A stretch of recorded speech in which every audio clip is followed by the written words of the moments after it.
I'd like to bring to you a word from the book of Lamentations. The Israelites had gone through just an unthinkable tragedy at this time. The Babylonians had surrounded the city of Jerusalem, besieging it for 18 months.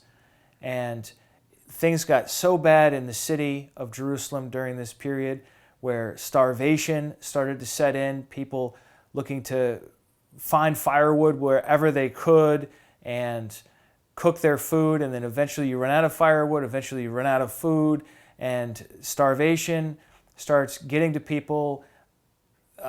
People start stealing from others, and it got to such a point that we read about, this is just actually unthinkable, that they turned to cannibalism, and the ancient Israelites actually started eating the dead. And at the very peak of it, the worst was when they would even eat their own children. Just a horribly unimaginable time.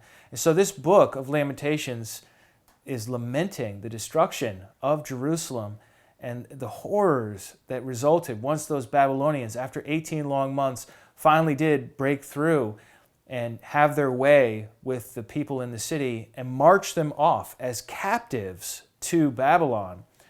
We read in Lamentations chapter 3, "Remember my affliction and my wanderings, the wormwood and the gall. My soul continually remembers it and is bowed down within me. But this I call to mind, and therefore I have hope." So out of just intense suffering, where the whole world seems to have gone upside down, where this author here doesn't even have a home country anymore. It's gone. It's taken over. Everything that was familiar to them is gone. Yet, he has hope. I think of this as the audacity of hope. He continues, "The steadfast love of Yahweh never ceases. His mercies never come to an end. They are new every morning. Great is your faithfulness." Having gone through one of the most horrendous tragedies and traumas in all of human history, he still has hope. And he has hope not grounded in his government, not grounded in the healthcare system, not grounded in the financial system, or in some other human being or group of human beings, but his hope is found in the fact that he knows that the steadfast love of his God never ends. And that is a hope that you can cling to through anything in life. If it can get this person through this kind of situation, then it can get you through whatever it is you're going through. He says, "Great is your faithfulness. His mercies are new every morning."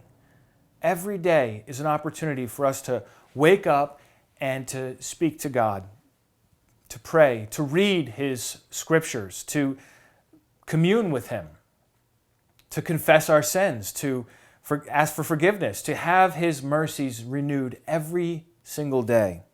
"Yahweh is my portion, says my soul. Therefore I will hope in him. Yahweh is good to those who wait for him, to the soul who seeks him." Do you seek him? Is Yahweh your portion? This is something that is not a one-time prayer or to be done on Sundays alone, but this is your decision each and every day. You decide, is Yahweh your portion today, right now? You decide, are you seeking him right now?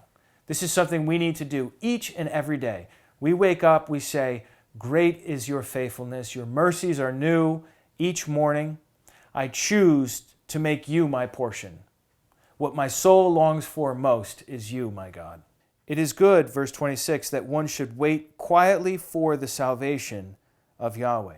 This really resonates with me today as many of us in quarantine, we're waiting silently for the salvation of our God. And we're praying and we're asking him to bring this situation to an end. But even if he doesn't bring it to an end speedily, he is still our portion. He is still the one in whom we put our trust. No one else can save us. In the end, it is always God, because guess what? Even if you get through this sickness, and come out the other end and you survive and everything else and you go back on with life as normal, you're still going to die. It'll be something else. And so in the end, it's God all the way. He is our salvation and He is our portion. And so my encouragement for you today is that you would choose to make Him your portion today.